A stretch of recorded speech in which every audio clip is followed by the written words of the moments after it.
Hey, greetings to all. It is a genuine pleasure to be with you. और आप सबको अभिनंदन। और ये सचमुच एक सौभाग्य की बात है आप लोगों के साथ रहते हुए। I don't know how it is everywhere else in the world, और मुझे पता नहीं कैसा संसार भर में बाकी जगहों पे है। but in the US, a favorite pet is a goldfish.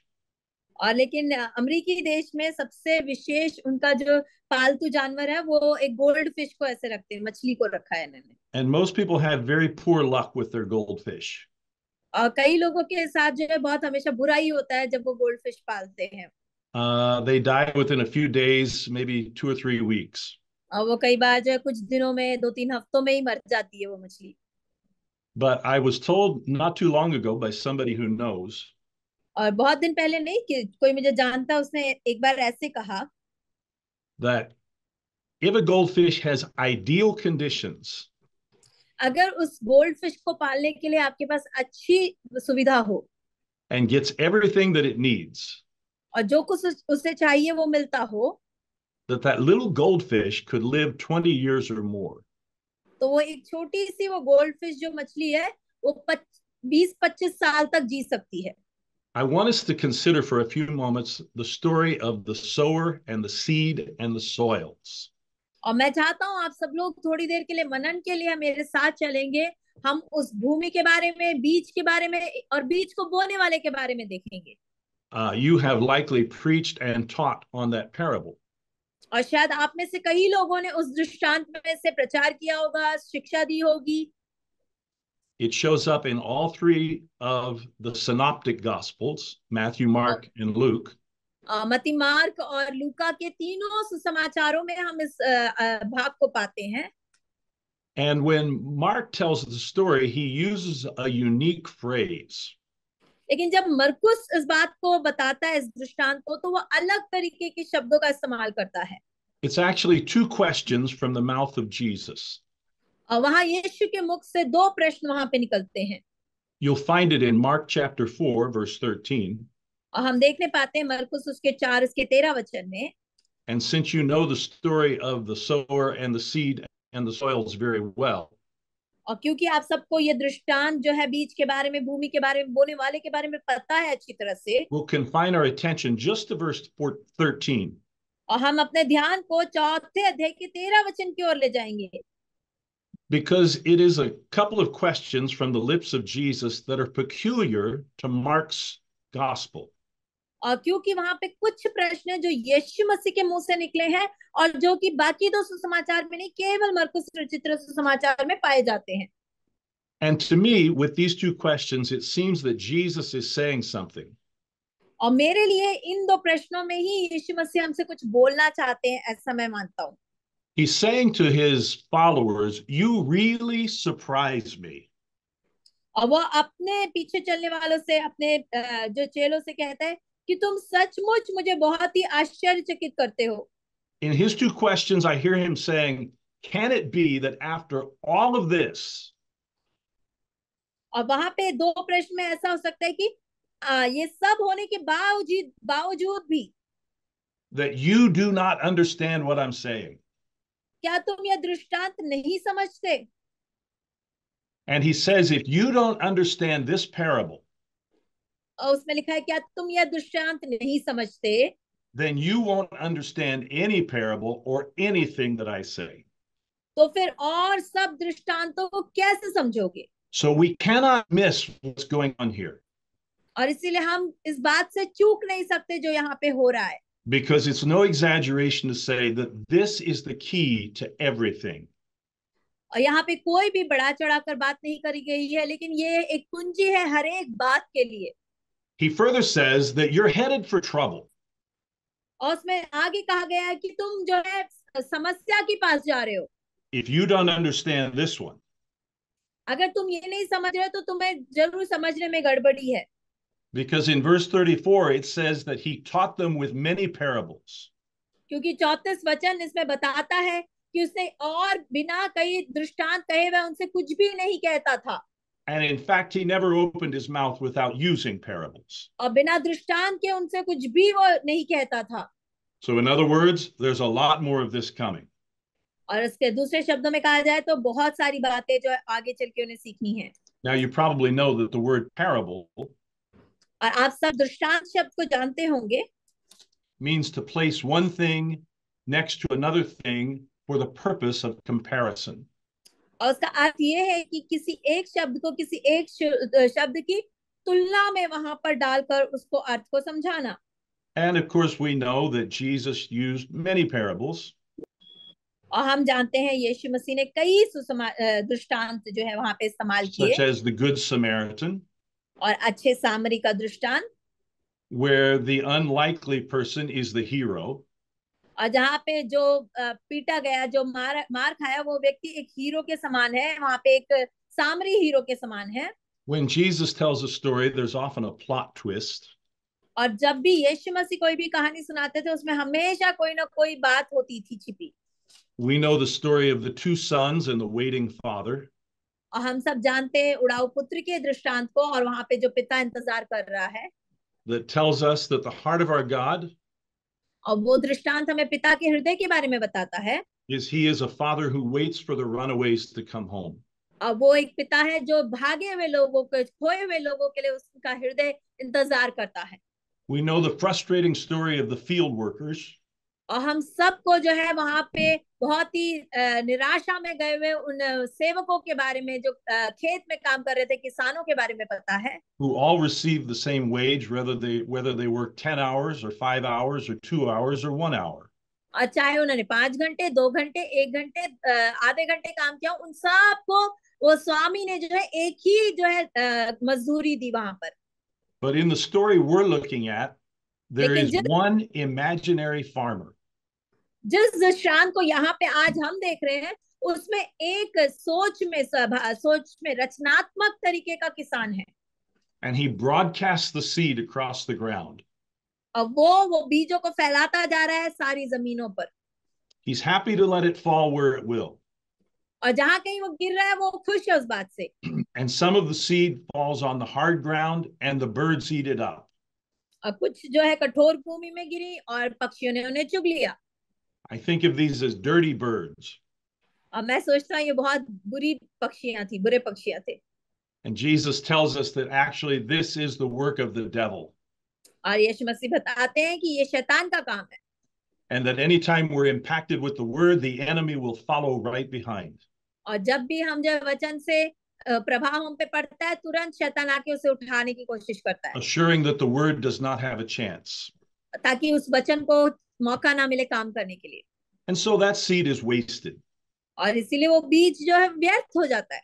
There's the soil that's full of gravel. वहां पे अगला जो है जहाँ कटीली झाड़ियों वाली भूमि है, And it allows for quick growth. वहां पे जल्दी से पौधा बढ़ता तो है, But the plant also quickly withers. लेकिन उसके साथ साथ ही वो जल्दी से वहां सूख भी जाता है। And you have known people like that. आपने ऐसे लोगों को भी देखा होगा। They come to Christ or they have some kind of quickening in their spirit. और वो मसीह के पास आते हैं, उनके अंदर जल्दी से मसीह में वो बढ़ते भी हैं। And they grow quickly, but they don't बहुत last. बड़ी जल्दी वो मसीह में आगे बढ़ जाते हैं, लेकिन ज्यादा दिन टिकते नहीं हैं। And so again, it's wasted. और इसीलिए दोबारा वो बीज भी व्यर्थ हो जाता है। And then there's the soil that talks about the cares of the world and the phoniness of money security. और फिर एक और भूमि आती है जहाँ पे वो सारे झाड़ियां हैं जिसमें संसार और वहां पे पैसों के बारे में, धन के बारे में लोग सोचते रहते हैं। And the thorns choke it out and it is wasted. और वो कांटे उसमें चिप जाते हैं और वो पौधा ही मर जाता है, बेकार हो जाता है। There are a million ways to separate you from the words of Jesus. और परमेश्वर के वचन से आपको अलग करने के लिए करोड़ों मार्ग हो सकते हैं। Now back to our imaginary farmer and his fictional field. अब दोबारा हम आएंगे अपने उस रचनात्मक किसान और उसकी भूमि के बारे में देखेंगे। It's all made up. ये सब जो है एक बनावटी कहानी है। But there is a fact buried in the question that Jesus asks. लेकिन वहां पर एक सिद्धांत है जो यीशु मसीह के प्रश्न में छुपा है, जो यीशु मसीह ने पूछा उनसे। After the very large crowd had melted away, his followers approached him. और जब बड़ी भीड़ उसको छोड़कर चली गई तो यीशु के चेले उसके पास जाके पूछने लगे। They went looking for Jesus and they found him alone. और वो लोग जो है उसको ढूंढ रहे थे और उसे अकेला उन्होंने पाया। And they asked him, "What were you talking about?" और वो उससे कहते हैं कि तुम क्या बात कर रहे थे। That's when he says, "You don't understand this parable? How will you understand anything?" तभी वो उनसे कहता उत्तर में, क्या तुम यह दृष्टांत नहीं समझते तो फिर और सब दृष्टांतों को कैसे समझोगे। Don't miss this. It is the key to everything else. और इसीलिए इसे मत चूकिए, क्योंकि ये बाकी सब बातों के लिए एक कुंजी है। And here is the reality for each of us.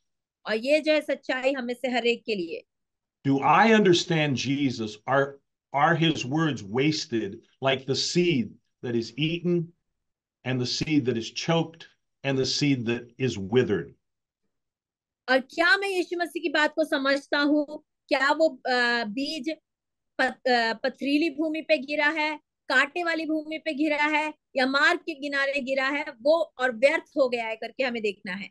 So how is this the key to everything? और कैसे ये जो है एक कुंजी है हर बात के लिए।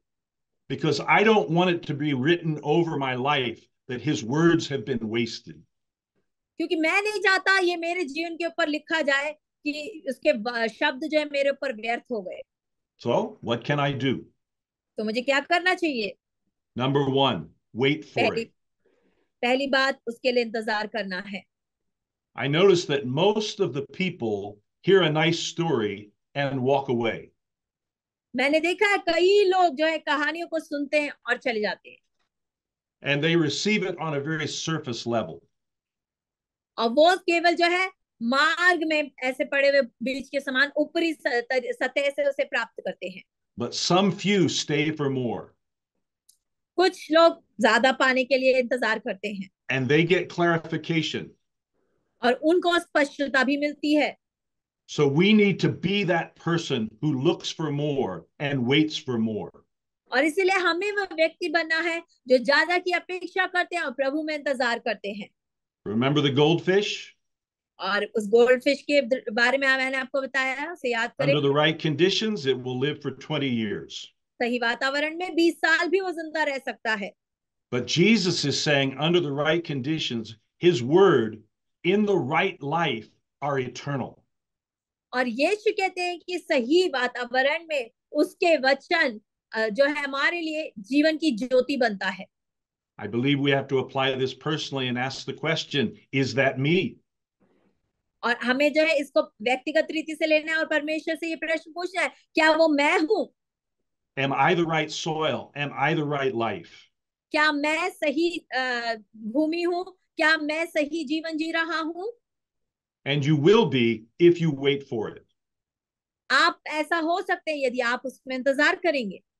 If you're not satisfied like these followers, और जब इन चेलों के समान अगर आप तृप्त ना हो and you're not content with a surface experience, और अपने उस सतही अनुभवों में आप जो तृप्त ना हो, but you stay longer with Jesus and you look for more, और आप यीशु के साथ ज्यादा देर रुकते हैं और अपेक्षा करते हैं, and you seek him out at the expense of other things, और बाकी सब बातों से बढ़कर आप उसको खोजते हैं, because it will cost to seek Jesus. क्योंकि यीशु को खोजने में आपको मूल्य चुकाना होगा। I am fond of reminding my church leaders मैं अपने कलीसिया के अगुवों को हमेशा इस बात को स्मरण दिलाता हूँ that we cannot spend the same dollar twice, और एक ही पैसे को दो बार खर्च नहीं कर सकते, and neither can we spend the same hour twice. और ना ही एक ही घंटे को दोबारा दो कामों के लिए खर्च नहीं कर सकते। You have to seek Jesus out at the expense of other things. बाकी चीजों के खर्चे पे यीशु मसीह को खोजना पड़ेगा। And also we must stay open. और इसका अर्थ ये है कि हमें खुले रीति से रहना है। Jesus will say in another place, I have much more to tell you, but you can't bear it yet. और यीशु मसीह एक और जगह पे कहते हैं कि मेरे पास बहुत कुछ है कहने के लिए, लेकिन तुम उसे समझ ना पाओगे। Everything Jesus has for you is not for now. और जो कुछ बातें यीशु मसीह अभी आपको बता रहा है वो अभी के लिए नहीं है। Some things are later. कुछ बातें बाद में के लिए है। So we must stay open. और इसीलिए हमें उसे समझना है। There is a familiar phrase in scripture. और बाइबल में बहुत प्रसिद्ध वचन इस प्रकार है, Whoever has ears to hear, let him hear. जिसके कान हो वह सुन ले। That means anyone, उसका मतलब है कोई भी, जिसके and भी, that includes you. और उसमें आप भी आते हैं। We need to listen for what Elijah called the still small voice. हमें सुनना है जो एलिया ने कहा कि वो धीमी सी आवाज। I would encourage you in your time with the word to read slowly. और मैं आपको उत्तेजित करूंगा, जब आप वचन पढ़ते हैं धीरे से एक बार से पढ़ के देखिए। Get alone often with Jesus. और यीशु मसीह के साथ अकेला समय व्यतीत कीजिए। There is so much more to come. और भी बहुत कुछ है आपके पास आने के लिए। And we need to stay open and go back for more. और हमें जो है अपने आप को खुला रखना है प्रभु से प्राप्त करने के लिए। और The final word is this: go deep. आखिरी शब्द ये है, और गहराई में जाएं। Don't play games with God. परमेश्वर के साथ खेल मत खेलिए। Don't dabble in spiritual things. और आत्मिक बातों में यूं ही मत माया पूर्ण कीजिए। And don't be guilty of what Ecclesiastes calls the sacrifice of fools. और जो है मूर्खों के बलिदान करके, सभोपदेश की पुस्तक में जो लिखा है उसके आधार पे ना करे। The sacrifice of fools is man-inspired God talk. और बलिदान, मूर्खों का बलिदान जो है मनुष्य परमेश्वर के बातों को जो ना समझे। At the end of the day, my opinions about God mean nothing. और अंत में जो है मेरा जो भी एक मकसद है, या जो भी मेरे तात्पर्य होंगे, वो परमेश्वर के लिए शायद कुछ भी ना हो।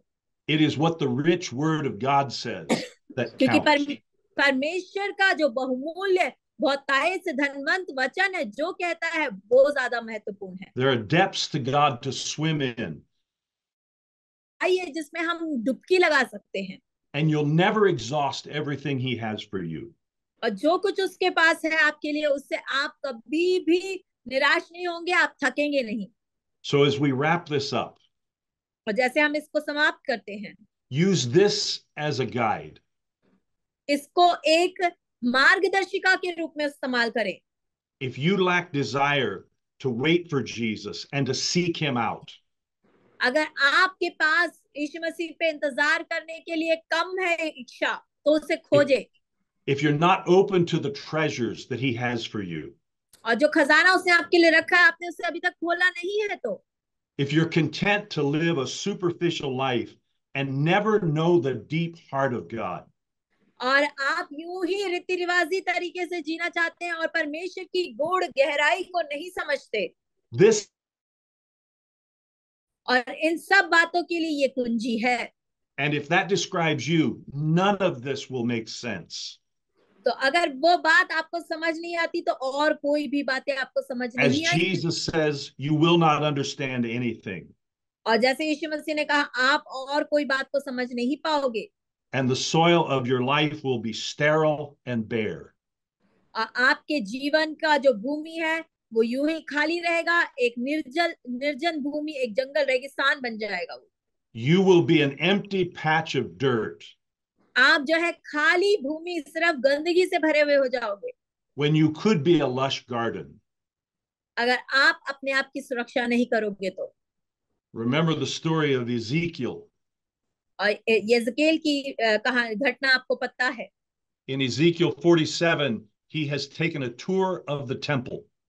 और यिजकेल उसके 47 में वो मंदिर का जो है वहां मुआयना करता है। It has lasted several chapters. और वो कई अध्याय, आखिरी के अध्यायों में He has been under the guidance of a divine being. और वहां पे एक दैविक व्यक्ति के अगुवाई में वो चलता है। And it is a vision because the temple in reality has been destroyed. वो एक दर्शन है क्योंकि सच में उस वक्त वहां पे परमेश्वर का आराधनालय नहीं था, वो नाश किया गया था। But as Ezekiel is taken on this tour of the temple, it takes on new meaning.